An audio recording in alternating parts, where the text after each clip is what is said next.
Hey there, kiddos. Sorry, I just need to finish this last page real quick. And the bird hooped twice. Okay, sorry. It's just been a wild week. As you know, I have a role in a theater play that's coming up in a little over a week. And then I couldn't even believe I had to memorize those lines for the part. So that's all I've been doing. Sitting here, standing here, reading these lines and memorizing them. I'm like a regular De Niro. You talking to me? You talking to me? You see, De Niro is this actor who was really big in the 70s, 80s, and 90s, you know. It's not important. Oh, yeah? Huh? Anywho, I was really needing some help here, because here's the thing.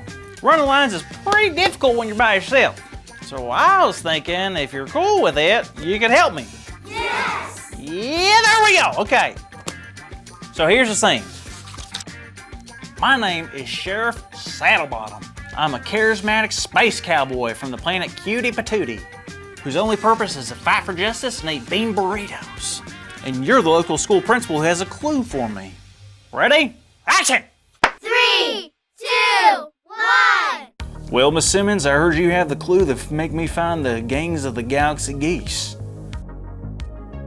Oh, your line is, well, I don't know, Mr. Saddlebottom, but I heard these geese are allergic to pepperoni. I'll put it on the screen for you. Let's do it again from the top. Action!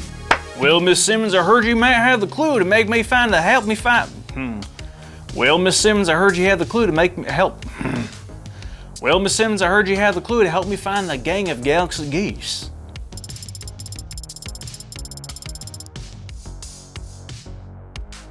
Pepperoni, you say? Well, I'll be. Where do you reckon I find some of these pepperonis in these parts?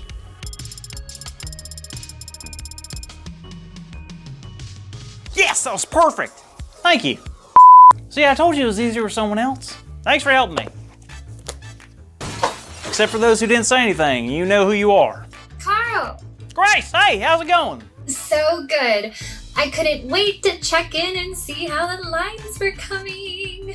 Oh, Grace, I just had the kids help me out, and I feel like $1 million. Like a young De Niro. Who? Never mind. Anywho, they're such a great support. And I know I won't have you on the stage with me, but I'll be thinking about how you help me. You know, you just reminded me of Esther's story again. Really? Perfect. Why? Well, there's a part of the story where Esther has to go up and do her own thing while her friends and family support her. You remember Haman, right? How could I forget? I mean, he's the guy who tried to hurt Mordecai last time. That's him. Well, Haman, who was King Xerxes' right-hand man, goes to talk to the king. He begins to lie and tell King Xerxes that the Jewish people are terrible for their kingdom. He talks so much that Xerxes believes him and gives him the authority to make whatever laws he wants. Oh no! Come on, Xerxes!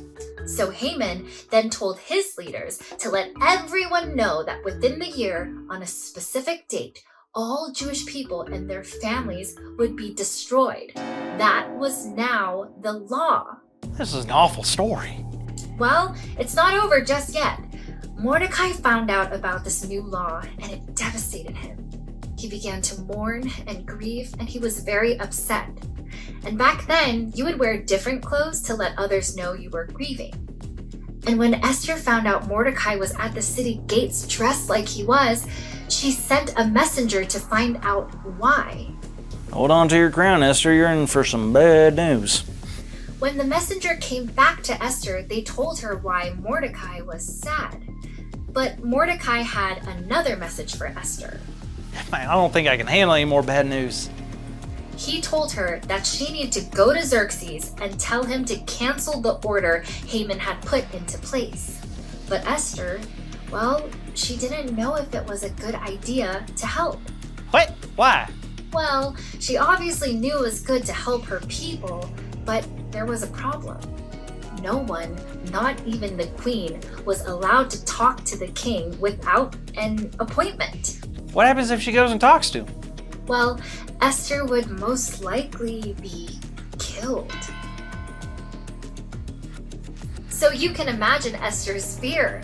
She sent the messenger back with that message, but Mordecai sent another one back. What did it say? Mordecai told her that even though she's the queen, Haman's law would still affect her. And maybe, just maybe, God put her in the position to be the queen for exactly this moment. Whoa, that's a good point. Man, this is a tough spot for Esther. It really is. So Esther decided to send one more message back to Mordecai. I don't know who this messenger guy is, but he's getting a workout today. He really was. So Esther's message to Mordecai said this: "Go gather together all the Jews who are in Susa and fast for me. Do not eat or drink for 3 days, night or day. I and my attendants will fast as you do. When this is done, I will go to the king, even though it is against the law. And if I perish, I perish." Wow, give it up to Esther. I mean, she was like really brave. Right? Whoa, what was that? Oh, well, that is intermission. What is interfishing? Intermission. It's what people at plays do to give them and the audience a break. Oh, so like 2 minutes or... Well, I actually thought it would be fun to pick up the rest of the story next week. What? No, I gotta know what happens. You can't stop now. Sorry, Carl, but I promise we will finish it next time and you're gonna love it. Fine, but to be clear, I am not on board with this whole intermessing stuff. Hey kids, aren't you excited to see where the story leads us? I know I am. So, today's big Broadway idea is God gives us support behind the scenes. Just like you helped support Carl with his lines and how Mordecai and the Jewish people supported Esther. So, let's shout it out on the count of 3. 1, 2, 3. God gives us support behind the scenes. Bravo, kids, bravo. So make sure you tune in next week to see what happens when Esther decides to go talk to King Xerxes. See you then.